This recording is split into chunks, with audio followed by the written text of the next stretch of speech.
CSS.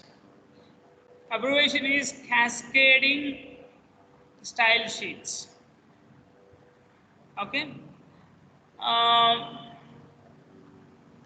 you can understand these points, but I'm giving the main points in CSS. There's nothing but the styles what we use in HTML are not sufficient. Still more styles are required. For that, we are going for CSS. Here what we will do is we will give styles for HTML tags. We will give styles for HTML tags. So for suppose HTML tag is H1. HTML tag is H1. So whenever H1 comes in my web page, I want to display that one with one style, in one style. So for that, what I will do is in CSS, I will write H1, open the parenthesis, and I will write the property name. Color is property name. Colon property value. This is one property. Afterwards, semicolon, and then instantly you can start with the second property. Second property is, for suppose in this example, font size, colon, and its value 12 pixels, and semicolon. I am applying only two styles, so I will close that particular parenthesis. I will write close parenthesis. We call H1 as a selector. Okay, sometimes they may ask a question on this. How many types of selectors are there? How will you apply styles for these selectors like that? They will ask, they will use the term selectors. So at the time, don't be confused. It is nothing but, I think you can understand now by seeing this example. Okay. If you see example, you have to write in style tag. Which one? The style CSS should be written in style tag. And then you have to write the selector. After the selector, open the curly parenthesis and close the curly parenthesis. Within that, you write property colon value. Property colon value. At the end, semicolon, semicolon, semicolon. That's it. So wherever paragraph P comes, color red, and it will be aligned center. So there are two paragraphs. So if you, okay, output is not displayed here. If you see that one, it will be in red color and it will be centered. So now we call that one as element selector. Element selector. For an HTML element, we give the styles, that is HTML selector. And of course, we can use, that is what, we can use ID here. ID is equals to para1. Okay.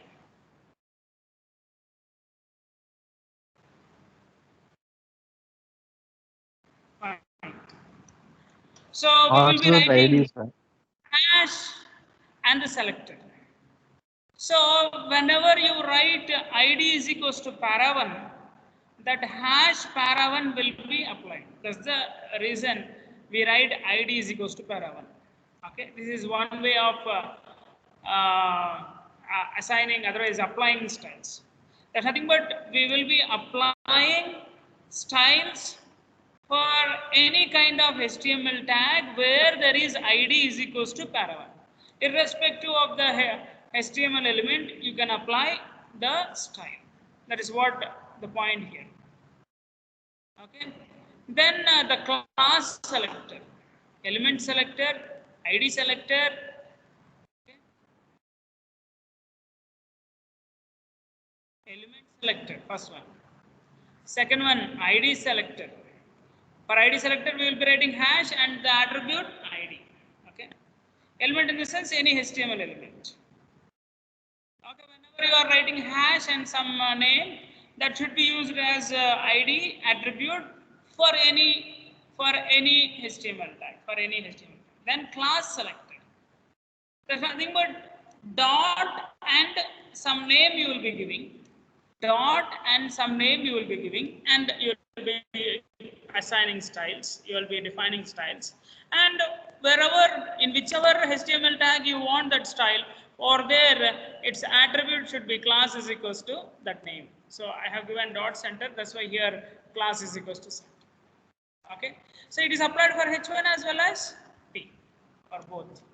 Okay, that is what class selector. So element selector, ID selector, and then class selector.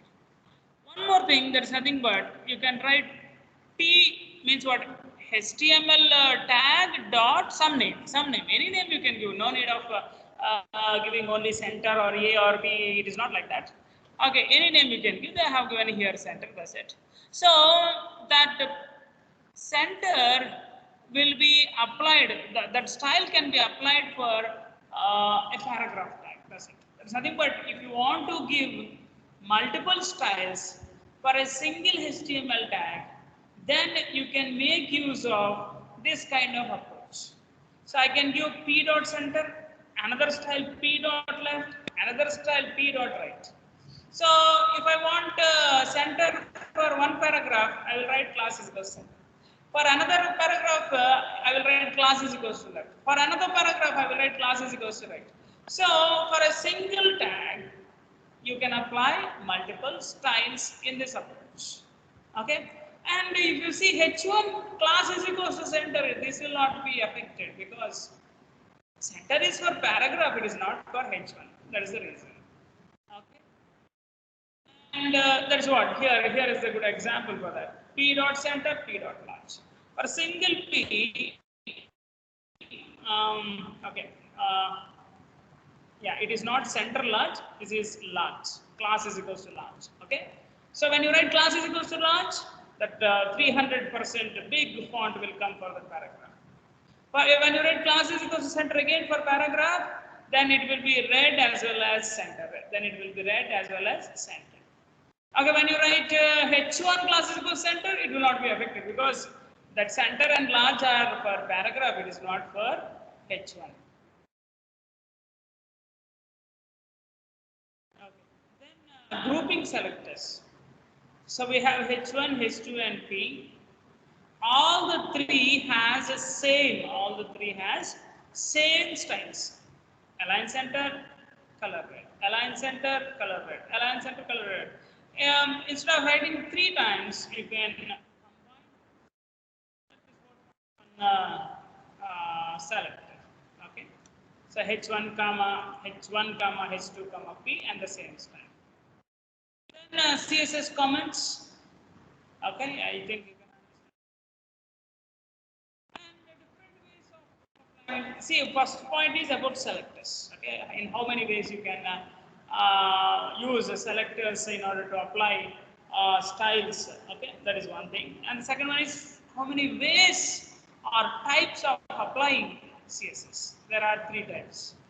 Let me come from down onwards. Inline, internal, and external. Inline means when you are writing HTML tag, H1, if you want to apply style for H1, as an attribute you will write. Like an attribute you will write a style. When we come to internal, a special tag for style should be taken, style tag. You can write in head or body section of problem. External style sheet means the same styles we will specify in a separate file, and that file should be with extension .css, and that will be linked to your HTML page so that the styles in the external style sheet can be applied into your HTML page. So there are 3 different ways of applying style. The first one is inline. We are writing H1 by using style attribute. We are writing equals to and double quotes. Within that, we are specifying property value. That's it. So no need of a special tag style. Okay, we are using style as an attribute for the tag. So this cannot be used all the time because if that H1 style is only once, color blue and margin 30 pixels, margin left. If you are applying the style only once throughout your website, then you can go for inline. Otherwise, either internal or external you are supposed to use. Better to use external. Inline can be applied for only one tag. Internal can be applied for all the tags in a single web page. External can be applied for all the tags in all the web pages that belongs to one website. Okay. So those are the differences. Okay. So inline can be applied only for one tag. That's it. If you want to apply for paragraph same style, you cannot. Again, you have to write the same code for P also. Okay. So inline is only used when you want to apply a style for a single tag, a separate style for a single tag. And then internal. In internal, what we will do? A style tag will be used. A style tag will be used. Okay. And within that style tag, we will be defining those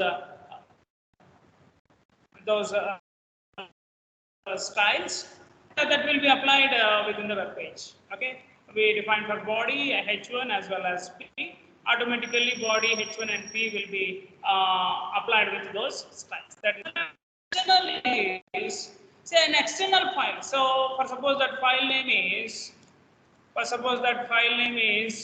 mystyle.css.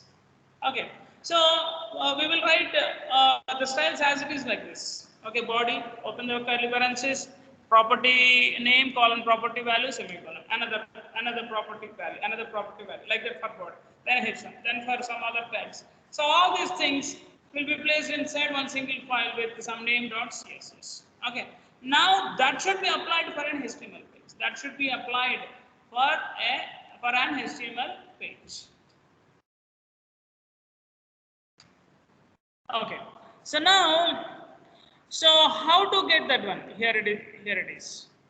Link rel is equals to style sheet, type is equals to text by CSS, and href will give the name of the external style sheet. Name of the external style sheet is mystyle.css. And type is, it is a CSS file, it is in text form, so we will be writing text by CSS. And what is that? What is that CSS? It is a style sheet. So that's why rel is equals to style sheet. And remaining HTML code is just like that. See, the only difference is in the place of style tag, we are writing a link tag, and we are linking external CSS file to this HTML file, so that whatever styles we mentioned in external CSS file, those styles will be applied to the HTML elements that are present in the HTML program.